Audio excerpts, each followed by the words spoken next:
Let's bring in someone who took part in the very first Earth Day following his return from the war in Vietnam. Former U.S. Secretary of State John Kerry. Mr. Secretary, great to have you on the show. Thank you so much for joining us. We really do appreciate it, Mr. Secretary. We're going to reach a terrible milestone in the coming weeks. It's hard to believe we're going to get there, but if you look at the data, if you look at where the lines are going, where the numbers are going, probably by next week, more Americans will have died of COVID-19 than died in combat during the Vietnam War. And as someone who saw the human loss during that war and saw up close the scale of that loss and how it impacted an entire generation, I'm curious what your thoughts are as we do approach that grim milestone.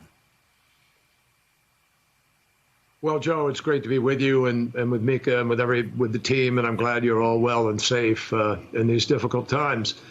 Obviously, it's a stark reminder that if you don't learn the lessons of history, you're doomed to repeat them. It's a different kind of dying, but it's coming from misinterpretation, from ignoring reality. It's coming from an unwillingness to respond to the truth and to the lessons that we have learned.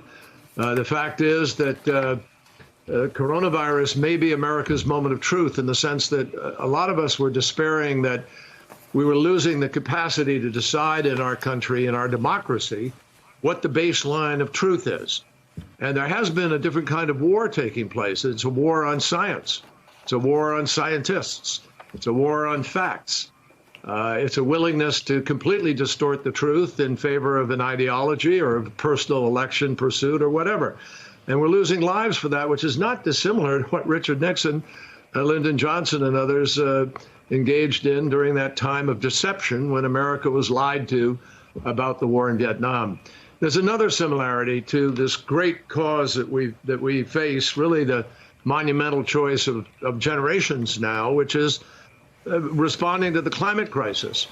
The same willingness to distort the truth, to put your head in the sand and not pay attention to the facts, and mostly to listen to the experts, that has characterized coronavirus, which brings you a pandemic, is the same mischaracterization and avoidance of truth that has characterized the response to climate and the climate crisis. So what Corona is really saying to Americans is, hey, wait a minute, folks. It's important to listen to the experts. It's important to listen to scientists. It's important to find a baseline of truth and make the choices on it. So coronavirus may be America and the world's great wake-up call with respect to the challenge of climate, because this is coming at us. If you think pandemics are bad today, wait till you have the warming at a greater level than it is now, and we're headed there. Every scientific report and judgment shows that we are heading into amazing negative impacts. The feedback loops on the Earth are just horrendous right now. I'm not going to go through them all, but so that's the meaning of the deaths thus far. And yesterday was the highest number of deaths, and still this president is avoiding responsibility for testing. I want to ask about his leadership in just a moment, but in terms of those parallels that you draw between coronavirus and the climate crisis, and you've got a piece about it, I believe, in the Boston Globe, the one difference, though, is that the consequences, the impact of this pandemic is palpable to all Americans, to people around the world. They are seeing the death, they are feeling the loss, they are feeling the pain, they are seeing the strain that our economy and our families are going through. It's going to be tougher, and what is going to be the way to connect the climate crisis to the consequences? Because people are going to try and go back to their ways as much as they can. Sure. On day one, no question about it. I mean, it's a wonderful reminder that people in India can see the Himalayas for the first time, and many of them first time ever. It's extraordinary to see clean waters in Venice and so forth. But boy, is that temporary, Mika. The day people actually can really get back to work, we are unfortunately absolutely programmed to go directly back to the same practices we've had. The key here is to put an investment package before the world and to have world leaders come together, because this is a global challenge. You cannot solve this. No one country can solve this by itself, which is the importance of what we achieved with President Obama in Paris. The Paris Agreement was 196 countries all deciding to move in the same direction. Only Donald Trump, he's the only president in the world, leader of any country, who has pulled out of that agreement, who has turned his back on reality. And so, unfortunately, we're currently programmed to go directly back to the very same practices that will fill our skies with pollution and go back to the old practices. The difference, I think, will be that this could become a major voting issue this November. That's what Earth Day meant to us before, and that's what I think will happen now. I want to ask you about the president's leadership through this. You've met and worked with many presidents. There has been some disinformation in these briefings. Much of it has come from the president himself. Are you worried at all that he may not have the temperament to manage America through this crisis, and the possibility that there could be a massive resurgence because of that lack of ability to manage? Well, Mika, I don't think it's just a question of temperament. I think it's a question of capacity and an approach to governance. I mean, look, the truth is, and everybody in America, I think, is beginning to come to understand it. This president is not leading now. He's playing out an election strategy. He's more focused on getting the economy moving before all the experts say you ought to be putting people back together in close quarters again. And without the adequate rules by which people will be required to behave, and certainly without the adequate testing that other countries are doing. I think Mike Barnicle a moment ago listed the country, almost 20 countries or more. I mean, most of the countries dealing with this crisis at a high level are doing better than the United States of America on testing. And the truth is, you cannot get us back to real normal. You cannot get the economy churning at the rate it wants to and needs to unless American citizens have confidence when they come back to the workplace, and they won't today. So you're not going to fill restaurants. You're not going to get people out there when the medical experts are saying, you know, it's not safe to do it yet. And the president is not heeding that. He's not leading. The fact that he's attacking governors, he's attacking members of the media. I mean, these rallies that he has on TV may appeal to his base, but watching a president of the United States engage in such extraordinary behavior, in direct insults to people who are just calmly sitting there asking a question, is stunning. I've never seen any president, Republican or Democrat alike, behave like that. So it may be entertaining as a reality show, but it has no relationship whatsoever to presidential leadership.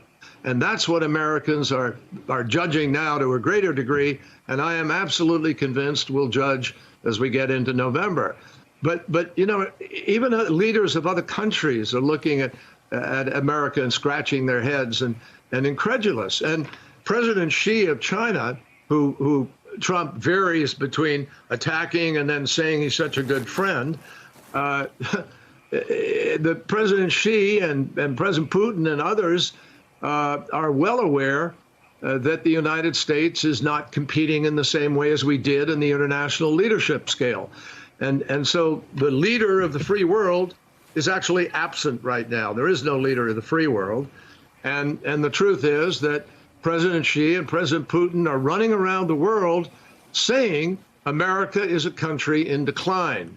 This is not the American century, it's the Chinese century or the Asian century or the alternative government century. Yep. We desperately need to get back to more realistic and focused leadership on a global basis. Secretary Kerry, it's Willie Geist. Good to see you this morning. You mentioned China as Secretary of State. You, of course, had to deal with China and a complicated relationship, of course. So I'm wondering about your view of the way China has managed this from its first case on December 31st forward. silencing doctors, suppressing information, not being forthcoming or transparent with the way they told the world about this. And the president of our country has rightly pointed out that if we'd known sooner, we could have done more. How do you handle China right now, and how damaging is their behavior over the last 3 months to our relationship with them? Well, it's been damaging, and other things are damaging about the relationship with China in terms of a general move towards trying to tee up China and a new Cold War, and many forces trying to push apart the capacity to be able to build a stronger relationship. That's dangerous. China made mistakes. China, and some of them willful. China was not forthcoming. China was not transparent. And China kicked out the U.S. team that was on the ground that President Obama had put together that was working on precisely coronavirus research and how we manage it. And the president pulled them out. I mean, this was, he's undone that particular initiative completely, closed the office, as we all know, as a matter of record. So, we've both been moving in a different direction. The president's tariffs and his trade war got him an agreement to do what we were already doing, which is have a high-level dialogue and to buy American products. But it did absolutely zero to get us the access to the marketplace, to rebalance the entire issue of theft of intellectual property, and the requirements that our companies face to try to do business over there. Completely unfair. The president's correct to call them out on that. We did also. In fact, we raised sanctions with China on North Korea on several occasions. And President Obama's advice, if you recall, to President Trump when he came in was, you've got to pay attention. North Korea is the next challenge. And we have raised the sanctions, but you got to get the Chinese to do more. That went on. But you have to work out a working relationship with China. We brought China to the table. President Obama and Vice President Biden together, and the entire administration worked to get China to the table in Paris. And it was only by working with China that we were able to reach a Paris Agreement where 196 countries said we're going to do something about climate change. So we have to work with China. You have to work with China on COVID-19, on all pandemics. You have to work with China on the security challenges of the region. You have to work with China on cyber and cyber warfare, on nuclear weapons, which are now breaking back into the currency of international affairs as a major issue.